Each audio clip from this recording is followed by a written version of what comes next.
We're going to broaden out this conversation. Joining me, Phil Rucker, Pulitzer Prize-winning White House bureau chief for The Washington Post, Maria Teresa Kumar, president and CEO of Voto Latino, and Noah Rothman, associate editor of Commentary Magazine, also the author of the book Unjust: Social Justice and the Unmaking of America. All three, fortunate for us, are MSNBC contributors. Philippe, to you first. What exactly is the president doing? What does he gain from all of this besides elevating these four freshmen and trying to make them the face of the Democratic Party, which they are not? Well, Steph, I think a couple of things are at play here. One is President Trump views it as favorable for the Republican Party to elevate these four congresswomen, to make them effectively the face of the Democratic Party, because they're considered polarizing among some swing voters in the middle of the country, among certainly Trump's base, which he's trying to galvanize ahead of the 2020 election.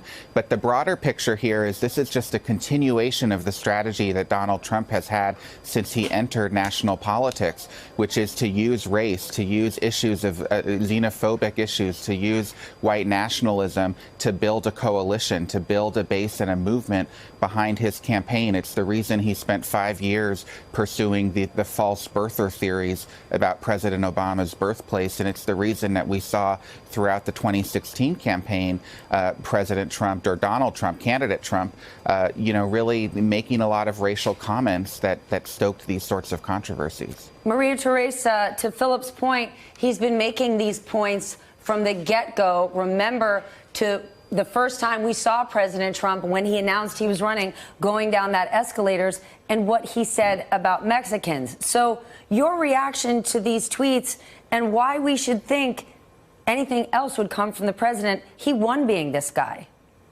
Exactly right, Stephanie. I don't know why anybody's surprised that the person sitting in the White House right now is the racist in chief. He let us know who he was from the very beginning. The moment that he started talking and espousing birtherism, he should have been basically dead on arrival when it came to someone going and voting for him. But what he knows how to do is he knows how to get underneath people's skin and try to divide Americans. But let's not forget, 3 million more Americans voted against this president than for him. And so the majority of Americans recognize what he's doing is wrong. He is playing a really strict strategy of recognizing that he just needs enough voters. But the progressive movement, the Democrats, have more than enough. And we need to make sure that we're growing that electoral base, so that we understand that at the end of the day, this happens at the ballot box. Those four women that he went after, they were chosen by voters, American citizens, who decided they wanted a more diverse country that represented their values. And that is why he's running scared. He's trying to also deflect, Stephanie, the real issues that he has on deck. Epstein is about to be charged. We don't know what real connections we have with him. Mueller's about to testify. Let's keep our eye on the ball. Let's make sure that we're uncovering and uncovering all his corruptions. Yes, but Maria, do Democrats run the risk, if they're only focused on that, they're not focusing enough on electoral college? You bring up that these four women won. They did, but Nancy Pelosi herself has said in Alexandria Ocasio-Cortez's district, a glass of water would win if they were a Democrat. And that's not knocking Cortez. But right. If Democrats don't focus on those swing states and what they think the Democratic Party is, they could, yes, beat the president again on the popular vote, but that doesn't put you in the White House. What I'm encouraging the Democratic Party to also show is that, yes, you have to do voter maintenance, so to speak. But let's be clear. The reason that the Democrats won the House was that they were able to expand the electoral base. There's 12 million young people that are eligible to vote this time, more than baby boomers, 15 million unregistered Hispanics. When they register, they vote. And they were able to talk to suburban white women, moms who were disgusted with the family separation and who were concerned with their health care. So they need to focus on what is right and be able to make sure that you talk to the voter. Some folks, unfortunately, some folks in the Midwest are really facing really difficult times. Are they going to come back to the Democratic Party?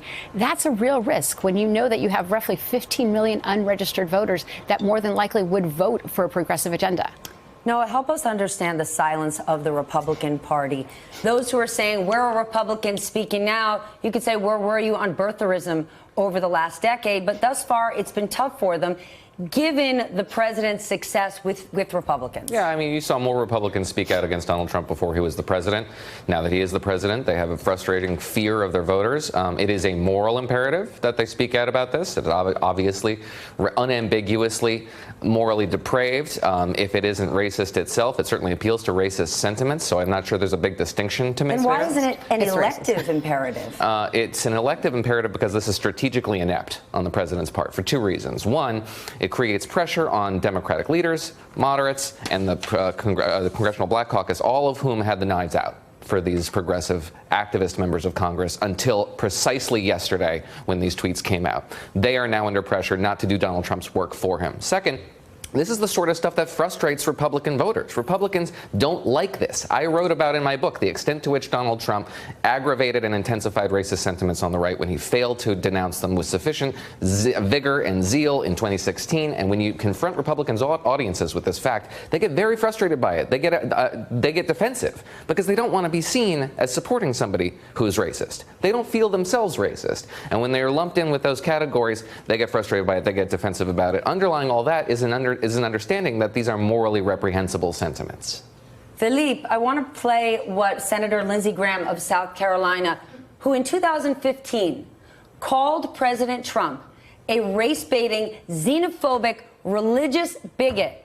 Fast forward to this morning, what he said about the president and specifically the 4 congresswomen the president went after. Listen. We all know that AOC and this crowd are a bunch of communists. They hate Israel. They hate our own country. They're socialist. They're anti-Semitic. They stand for all the things that most Americans disagree with. Make them the face of the future of the Democratic Party. Senator. You will destroy the Democratic Party. So is that the grand plan for Republicans to make these 4 women the face of the Democratic Party? Again, these 4 women who've been in office for less than a year. Yeah, I think, Steph, that's exactly the plan here. That's what Trump and his reelection campaign advisors have been trying to do for some time, and I think we're going to see this continue. But the difference between what Lindsey Graham of 2015 sounded like and what Lindsey Graham of 2019 sounds like, I think is very easily explained by the fact that he's on the ballot for re-election in 2020 in South Carolina. That's a state where Donald Trump is hugely popular, and Graham is tying himself to Trump in an effort to avoid a primary challenge and to win a solid re-election. And he's making a political calculation over his own what his own moral compass might show. And we should also remember that another senator who spoke out a lot about Donald Trump when he would make racist comments during the campaign, the late Senator John McCain, is now passed, and so that voice is missing in the Senate right now. Maria, if the overwhelming goal for all Democrats is to defeat President Trump, does his actions in the last 24 hours, to what Noah said earlier, bring Democrats together under one tent? It was 3 days ago. People are writing articles saying Nancy Pelosi has a problem with women of color. People have stopped writing those, and all eyes are pointing at the president. This is what the Democrats have to figure out, that the Republicans do so well, and what the president has been able to demonstrate is that the Republicans air their dirty laundry internally. They never talk about it on the press. They don't give Maureen Dowd an exclusive. They don't tweet about it. They basically take their business internally and fix it, and that's what the Democrats need to do. Nancy Pelosi tried to tell members of her caucus that a week ago, and we know how that turned out because we've all been talking about it. Well, exactly right. And so everybody needs to basically, in order for them to defeat Donald Trump, they have to basically recognize that they have 2 games. They have a liberal wing that they have to basically pacify, and they have to expand. The majority of young people in this country are on the lines of AOC. There's 12 million unregistered of them. In the last midterm election, 1 out of 6 voters were young voters. We've never seen that, Stephanie. So Nancy Pelosi has something that's a very fine thread that she has to weave. Yes, she has to make sure that she brings in and continues to keep the moderate Democrats, but they also have to figure out how do you expand that marketplace.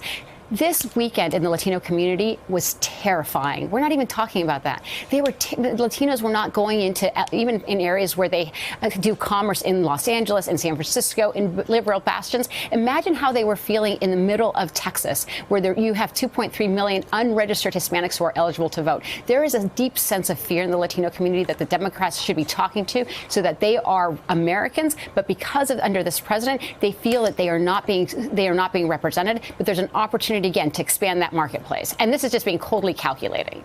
Hey there, I'm Chris Hayes from MSNBC. Thanks for watching MSNBC on YouTube. If you want to keep up to date with the videos we're putting out, you can click subscribe just below me, or click over on this list to see lots of other great videos.